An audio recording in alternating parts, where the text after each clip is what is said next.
Bonjour mes amis, que Dieu vous bénisse tous, que Dieu soit avec vous. Et je demande et je prie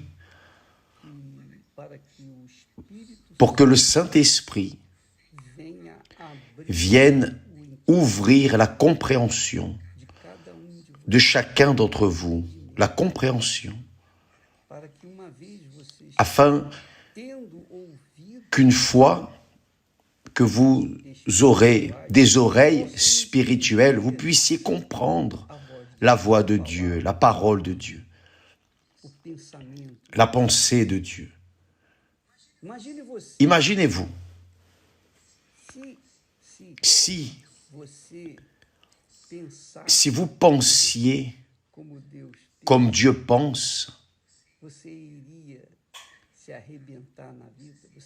vous seriez une personne malheureuse, vous seriez une personne vide, vous seriez une personne dépressive si vous aviez les pensées de Dieu à l'intérieur de vos pensées, c'est-à-dire dans votre tête. Vous seriez la personne la plus heureuse de la face de la terre. Et c'est ce que Dieu veut. Sa parole est esprit. Dieu est esprit. Dieu est parole. Lorsque nous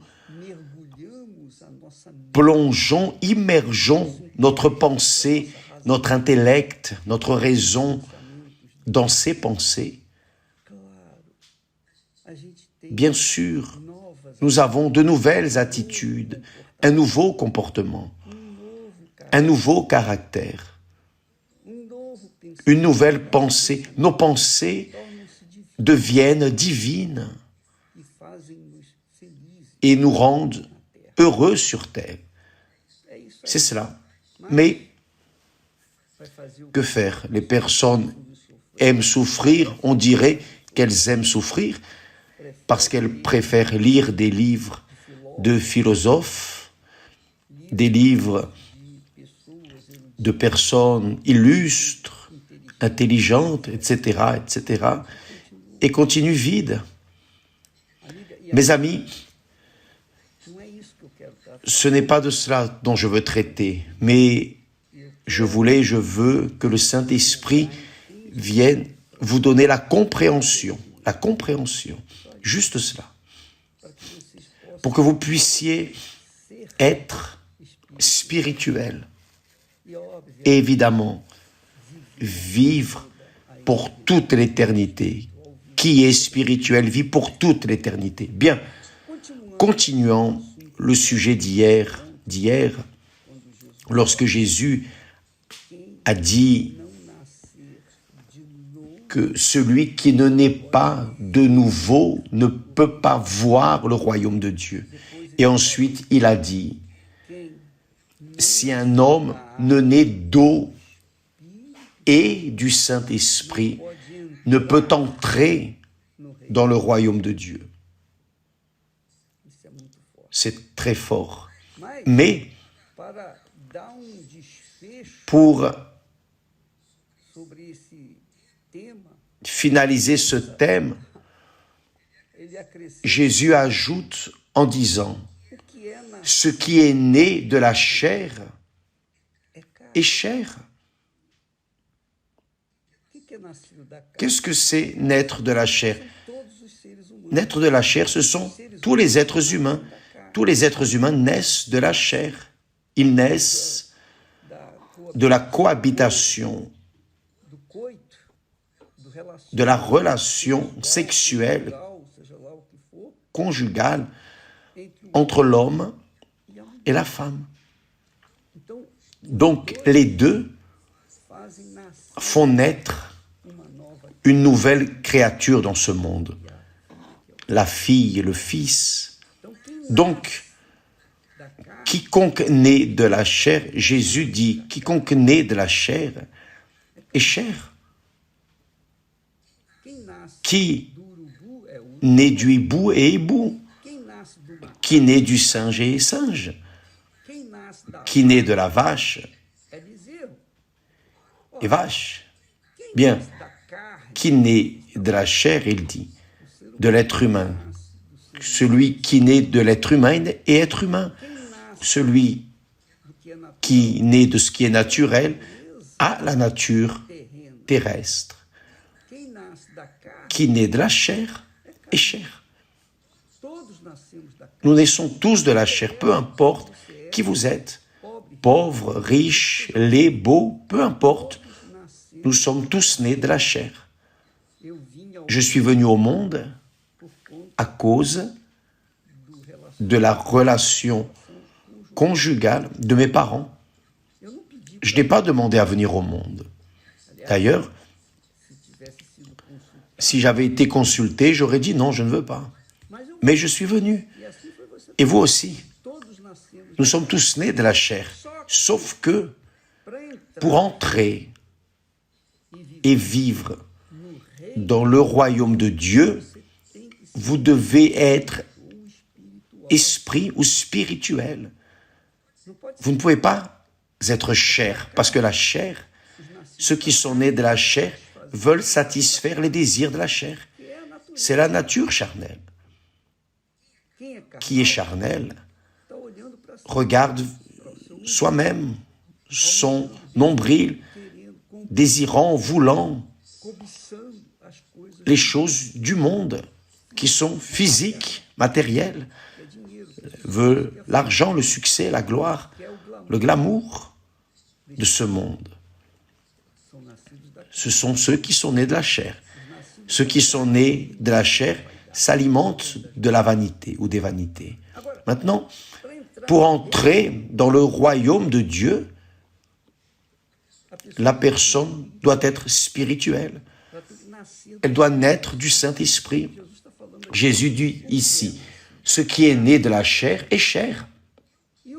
Et ce qui est né de l'Esprit, du Saint-Esprit, il parle ici, en se référant au Saint-Esprit, ce qui est né de l'Esprit est Esprit. C'est-à-dire, quand la personne est esprit, qu'elle a la nature spirituelle, elle ne meurt jamais. C'est ce que Jésus a dit. Celui qui croit en moi, comme dit l'Écriture, de son sein couleront des fleuves d'eau vive. Des fleuves d'eau vive. Il a dit qui croit, qui vit et croit en moi, ne mourra jamais, parce que l'esprit ne meurt pas. La chair meurt, n'est-ce pas? La chair meurt. Mais l'esprit ne meurt pas. L'esprit est éternel. Donc, Jésus est en train de dire, ce qui est né du Saint-Esprit est esprit et spirituel à la pensée divine. Nous avons la pensée du Seigneur Jésus lorsque nous naissons de l'Esprit de Dieu. Donc, vous qui me regardez en cet instant, qui avez vécu une vie amère, une vie d'échec, de douleur, de souffrance, d'angoisse, de vide, malheureuse. Toute votre vie a été malheureuse. Voyez le cas de ce garçon, le témoignage de Vanderlei que nous avons mis en ligne. Vanderlei, à 3 mois, a été mis dans la poubelle de la vie. De ces 3 mois, ces 20 ans, il a vécu dans la rue. Il n'avait pas de référence de famille. Il a été éduqué, élevé dans la poubelle. Mais un jour, écoutant la parole de Dieu, il a eu soif de connaître Dieu. Il a eu le désir, oh mon Dieu, j'ai beaucoup de besoins, mais ce que je veux le plus, c'est te connaître. Alors, le Saint-Esprit est venu sur lui. Et aujourd'hui, il est un homme de Dieu. Il donne la vie. Il veut. Aujourd'hui, il donne la vie. C'est un esprit vivifiant. Pourquoi? Parce qu'il est né de nouveau. Il a une nouvelle pensée. un nouveau cœur. Le corps est le même.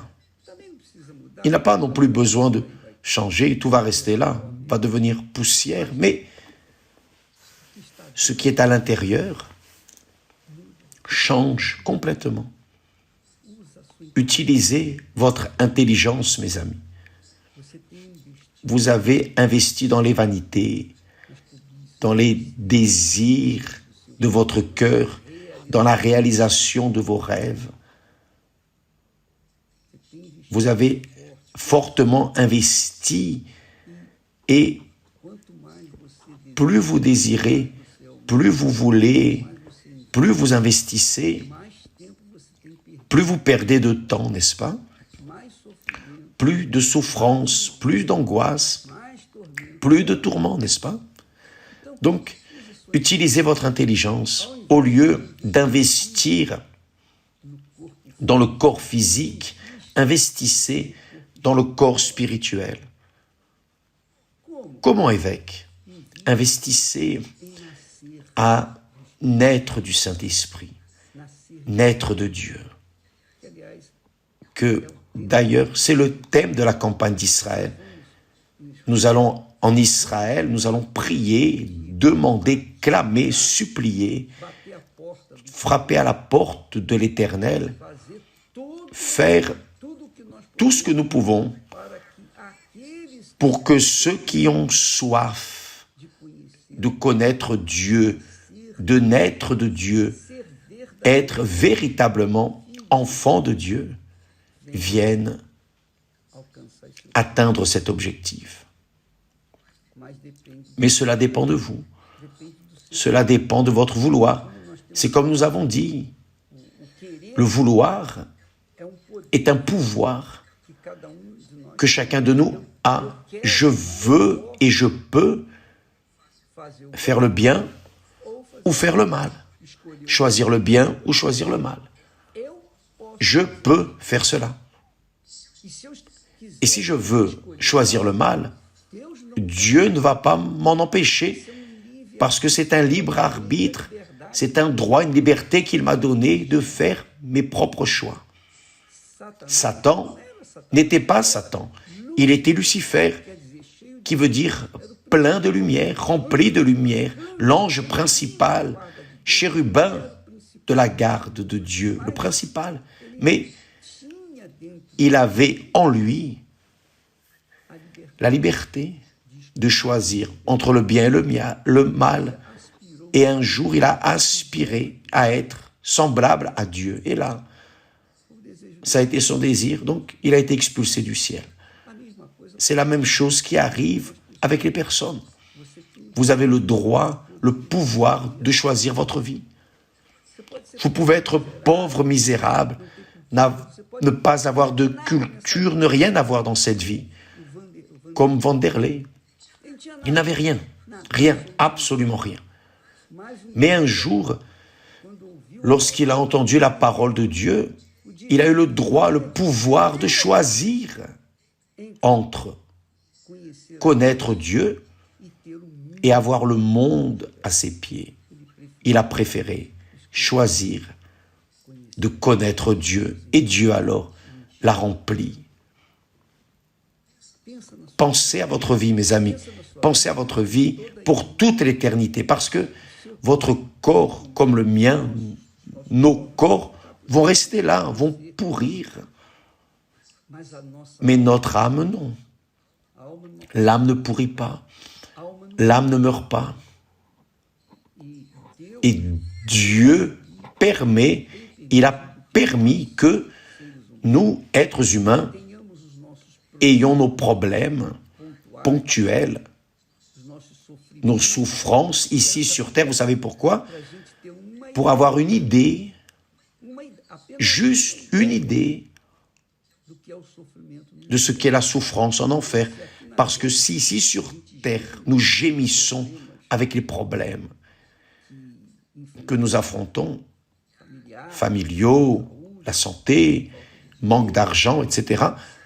Si ici sur terre, nous gémissons, imaginez ce que veut dire gémir en enfer et ensuite dans les temps de feu et de soufre. Parce que la souffrance est la même. C'est-à-dire, la souffrance est la même. Nous avons ici juste une notion, juste une petite notion de ce qu'est la souffrance, de ce qu'est souffrir. Parce que ce qui souffre, c'est notre âme, ce n'est pas notre corps. Notre âme souffre à travers notre corps. Elle est incorporée en nous. Donc, notre corps souffre à cause de l'âme qui souffre. Donc, votre âme, lorsque vous sentez un vide, c'est votre âme qui crie, qui demande de l'aide.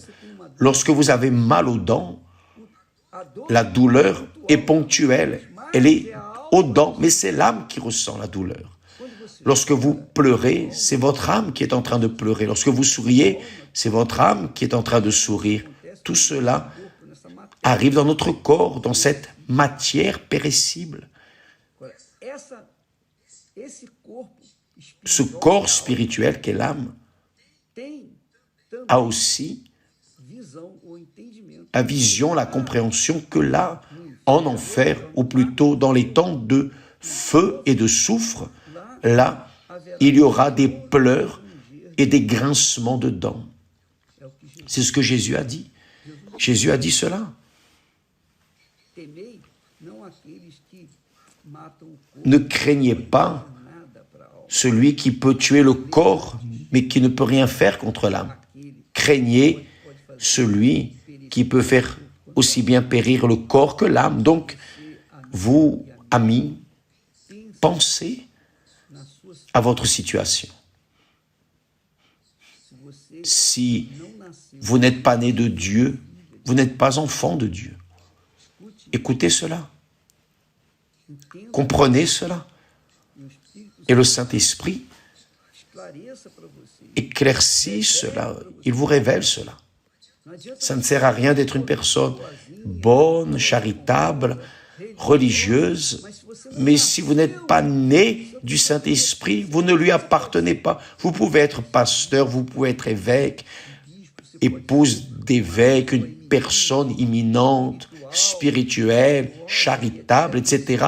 Mais si vous n'êtes pas né du Saint-Esprit, vous n'êtes pas enfant de Dieu, vous n'êtes pas fils ou fille de Dieu.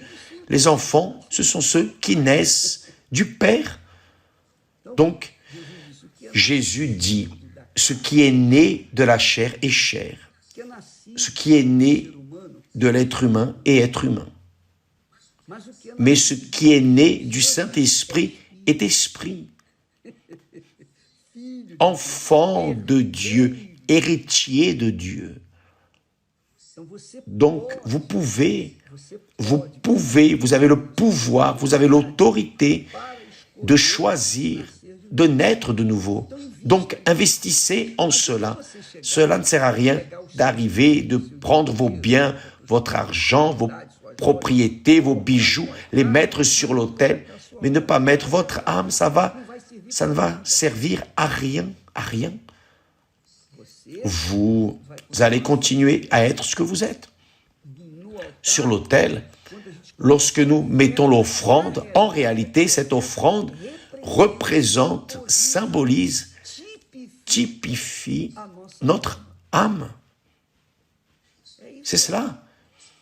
Donc, cette campagne d'Israël, ce n'est pas pour n'importe qui. Ce n'est pas pour les curieux, ni les aventuriers. Mais c'est pour les personnes déterminées. Oh, je veux mourir pour ce monde. Je ne veux plus vivre. Je veux laisser le Saint-Esprit faire de moi ce qu'il veut. Là, oui. Là, oui. Votre offrande aura de la valeur. Il va accepter l'esprit de l'autel, qui est le Saint-Esprit, va accepter votre offrande et va vous sanctifier. Parce que c'est l'autel qui sanctifie l'offrande. Mais il sanctifie l'offrande qui vaut, non l'offrande qui ne vaut pas, non. Il sanctifie l'offrande âme spirituelle, non l'argent. Pourquoi va-t-il sanctifier l'argent, sanctifier le matériel? Non, il sanctifie ce qui est éternel. Dieu accepte ce qui est éternel, l'âme est éternelle. Donc, lorsque vous irez vers l'autel, ne pensez pas seulement ou simplement à ce que vous êtes en train de mettre là, en termes de matériel. Mettez votre âme. Seigneur, il y a ici tout ce que je suis, tout ce que je prétends être, toute ma vie. Il y a ici tout. Je mets tout entre tes mains. Là, oui, le Saint-Esprit vient et descend sur vous. Et là, il fait de vous une nouvelle créature. Vous descendez de l'autel avec une vie nouvelle. Vous descendez de l'autel rempli de pouvoir. Vous descendez de l'autel rempli du Saint-Esprit. Et c'est la nouvelle naissance. C'est ce que veut dire naître de l'Esprit. Tant que cela ne se produit pas, vous continuerez à être chair, enfant de la chair, enfant de l'humanité. Mais après que vous naissez de Dieu, vous comprendrez ce que je veux dire, d'accord? Aujourd'hui, comme cela se produit tous les jeudis, nous avons la thérapie de l'amour. C'est un problème d'âme, n'est-ce pas? Problème de l'âme. Qui aime, c'est l'âme. Qui haït, c'est l'âme également. Donc, si vous voulez résoudre votre problème sentimental, vous devez investir dans votre âme. Si vous voulez être heureux sur terre, vous devez investir dans votre âme. Qu'il pleuve ou qu'il fasse beau, soyez intelligent, soyez sage. Mettez cela en pratique et vous allez voir que votre vie va changer, comme les témoignages que nous mettons à votre disposition, d'accord? Aujourd'hui, la thérapie de l'amour, spécialement au temple de Salomon, à 20h. Et qui a du bon sens, va, parce qu'il sait qu'il va recevoir quelque chose de valeur éternelle. À demain, que Dieu vous bénisse au nom du Seigneur Jésus. Ah, je ne peux pas oublier que le 11 décembre, à partir du 11 décembre, maintenant, le 11, nous commençons le jeûne de Daniel. Jusqu'au 31, le dernier jour, la dernière heure du jeûne, nous serons en train d'étendre les mains vers ceux qui vont participer à ce jeûne. Pour les personnes, pour les participants au jeûne de Daniel, nous en parlerons davantage plus tard. D'accord? Que Dieu vous bénisse au nom du Seigneur Jésus. Amen.